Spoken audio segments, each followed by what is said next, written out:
எளிதாக புரியும்படி சொல்லணும்னா 2001 தேர்தல், 2006 தேர்தல், 2011 தேர்தல், 2016 தேர்தல், 2021 5 தேர்தல்.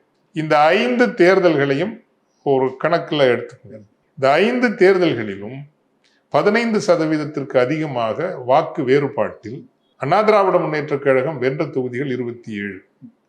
இந்த 27 தொகுதிக்குள் விஜயை விட 10 மடங்கு ஒரு பெரிய கும்பர் வந்தாலும், அல்லது திமுகவை விட இப்போது உள்ள கூட்டணியை விட இன்னும் 2 மடங்கு வலிமையான ஒரு கூட்டணி வந்தாலும், இந்த 27 தொகுதிகள் அண்ணா திராவிட முன்னேற்ற கழக கூட்டணிக்குத்தான். அது அதனுடைய ஸ்ட்ரக்சரல் ஸ்பைன்.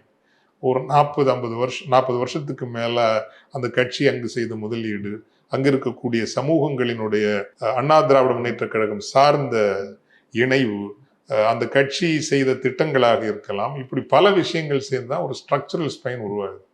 27 தொகுதி. இதே போல திராவிட முன்னேற்ற கழகத்துக்கு 31 தொகுதி இருக்கு. இந்த 58 தொகுதியும் இன்னைக்கு நான் எழுதி வச்சு சொல்றேன், தொகுதிகள் பேர் கூட உங்களுக்கு லிஸ்ட் கூட நான் கொடுக்க முடியும். யார் வந்தாலும் மாறாது. அது திமுகவுக்கு அதிமுகவுக்கு. அங்கேயே உங்களுக்கு ஏறக்குறைய 180 தொகுதி போட்டிங்கிறது 180 தொகுதி தான். இந்த 180ல 10% வாக்கு வேறுபாட்டில் வென்று அப்பப்போ பிளிப்பானதுன்னு சொல்லுவோம். ஒரு நேரத்தில் இங்கிட்டு போயிருக்கலாம், இன்னொரு நேரத்தில் இங்கிட்டு போயிருக்கலாம். ஆனால் there is a pattern. By and large இந்த கட்சி அல்லது அணி மட்டும்தான் இந்த தொகுதிகள் அதிகமாக இருக்கும். இந்த தொகுதிகளில் விஜயனுடைய ஒரு பெரிய தாக்கத்தை ஏற்படுத்தி இருக்கக்கூடும். அந்த தாக்கம் கூட எப்படியானதாக இருக்கும் என்றால், தாவேகா வெற்றி பெறுவதை விட இந்த 2 பேர்ல யாராவது ஒருவருக்கு தோல்வியும் இன்னொருவருக்கு வெற்றியும் தருவதாக இருக்கும்.